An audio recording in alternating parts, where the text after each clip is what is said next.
ही संकष्ट चतुर्थी चंद्रोदयाची वेळ काय असणार आहे? चंद्रदर्शनानंतर पार पडतो उपवास 5 फेब्रुवारीला आहे माघ महिन्यातील संकष्ट चतुर्थी. संकष्ट चतुर्थीच्या दिवशी चंद्रोदयाची वेळ काय असणार आहे या व्हिडिओतून आपण समजून घेऊया.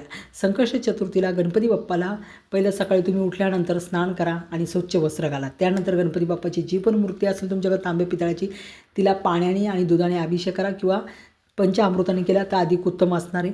त्यानंतर हळद कुंकू अक्षदा अर्पण करायचे गणपती बाप्पाला. त्यानंतर कापसाचे वस्त्र अर्पण करायचे.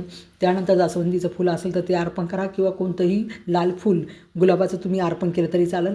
आणि हातामध्ये 21 दुर्वा घेऊन त्याची जुडी तयार करून गणपती अर्थविशेषण म्हणायचे. ते येत नसेल तर 108 वेळा ओम गणगणपतीचा जप करायचा आहे आणि मग ती दुर्वा जोडी गणपती बाप्पाला समर्पित करायची. संपूर्ण दिवस उपवास केला जातो. संध्याकाळी चंद्रदर्शन करून गणपती बाप्पाची आरती करून उपवास सोडला जातो. त्यासाठी चंद्रोदयाची वेळ खूप महत्त्वाची आहे. 5 तारखेला संकष्ट चतुर्थीच्या दिवशी चंद्रोदय होणार आहे. रात्री 9:43 झाल्यानंतर सगळ्यात आधी चंद्रोदयाची पूजा करायची आहे आणि पाण्याचा अर्घ्य द्यायचा आहे. ओम सोमवारीचा जप 11 वेळा म्हणायचं आहे आणि चंद्रदेवाला प्रार्थना करून माझी मनोकामना पूर्ण कर अशी प्रार्थना करायची. गणपती बाप्पाला ची आरती करून त्यानंतर गणपती बाप्पाला नैवेद्य दाखवून मोदकाचा आपली चुकी क्षमा मागून उपवास सोडायचा आहे.